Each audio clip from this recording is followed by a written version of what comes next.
আর আপনি যদি মনে করেন যে কোনো এলাকায় ময়লা পোড়াচ্ছে বা কী করছে, এটা আমি তো জানি না। যদি এরকম আপনার দৃষ্টিগোচর হয়ে থাকে আপনি আমাকে জানাবেন এবং আমরা সেটাকে ব্যবস্থা করব। ময়লা অ্যাকচুয়ালি পোড়ানো তো হয় না। আপনি ধোঁয়া দেখে হয়তো বলছেন কিনা আমি জানি না, কোথায় ময়লা পোড়ানো হয়েছে আমি দেখিনি। ময়লা পোড়ানো হয়, আমরা আমি দেখিনি। যাই হোক, রাতের বেলা পোড়ানো হয়। এটা মিথেন গ্যাসের মাধ্যমে এটা সবসময় জ্বলতেই থাকে। হ্যাঁ, আর আপনি যদি মনে করেন যে কোনো এলাকায় ময়লা পোড়াচ্ছে বা কী করছে, এটা আমি তো জানি না।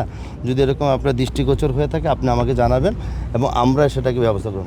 একটা প্রশ্ন, সেটা হচ্ছে থেকে আপনারা চূড়ান্ত ছাড়পত্র পান, তাহলে বর্জ্য থেকে বিদ্যুৎ উৎপাদনে যেতে আর কতদিন সময় লাগবে? সেটা গতকালকে আমরা এবং পরশুদিনও এটা আমরা যারা এই ব্যবস্থাপনার দায়িত্বে আছে তাদের সাথে প্রজেক্টের মাধ্যমে আমরা এগুলি দেখেছি।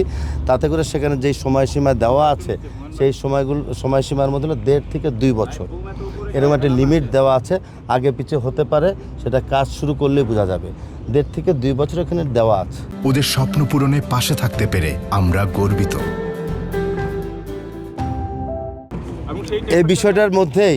এই বিষয়টা নিয়েই পরিবেশের সাথে এই সমস্যাটা তৈরি হয়েছে। আমরা অতি দ্রুত সময়ের মধ্যে এটা সমাধান করার চেষ্টা করব। আজকে মাননীয় প্রধানমন্ত্রী সাহেবের সাথে আমাদের মিটিং ছিল। এই বিষয়টাকে আমরা গুরুত্বপূর্ণ একটা বিষয় হিসাবে আমি আলাদাভাবে উপস্থাপন করেছি।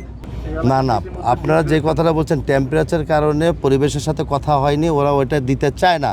আমরা তো বলছি ওনারা একটা হয়তোবা ওনাদের ভিতরে হয়তোবা কোনো ভুল রয়েছে, সেই ভুলের কারণে একটা কজ দেখিয়ে সমন্বয় করার চেষ্টা আমরা করছি। এটাকে তাদেরকে বোঝাতে হবে। কেউ যদি না বুঝে তার সাথে বসে কথা বলে তাকে বুঝিয়ে, তাই না, ডকুমেন্টারি দেখাতে হবে। এর জন্য এটা টেকনিক্যালি সমাধানের জন্য আমরা একটা সমন্বয় করব। এই হলো আমার বক্তব্য। প্লিজ, ধন্যবাদ।